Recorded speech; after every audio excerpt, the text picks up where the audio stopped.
জৈন বন্ধুরা, এই ভিডিওটা সমস্ত মেয়েদের জন্য যারা পড়াশোনাতে ভালো অথচ ভাবছো যে ফোর্সের চাকরিতে যাব, যে কোনো এসএসসিজিডি বলো বা আদার্স ফোর্সের জন্য।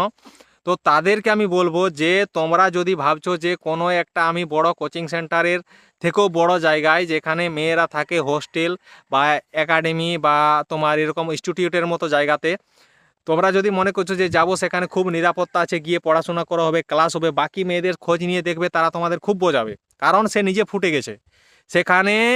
ছেলেদের চাপে তারা নিজেরা কি হয়, ওদের সাথে যুক্ত হয়ে যায়। বয়ফ্রেন্ড গার্লফ্রেন্ড ক্লাস বাদ দিয়ে এসবই চলে। আমি দেখেছি, কারণ আমাকে একটা ভাই ওই কমেন্টটা করেছে। সে একাডেমি থেকে পালালো, তার গার্লফ্রেন্ড সেখানেই ছিল, তাকে বললো, সে গেল না, কারণ সেখানে অন্য একটা ছেলের খপ্পরে সে পড়ে গেছে। তাই মেয়েদেরকে বলছি সাবধান। মেয়েরা পড়াশোনায় ভালো হতে পারে, কিন্তু এই সাধারণ বুদ্ধিগুলো তারা খুব সহজে বুঝতে পারে না, জালগুলো বুঝতে পারে না। তাই বেঁচে থাকো, দূরে থাকো।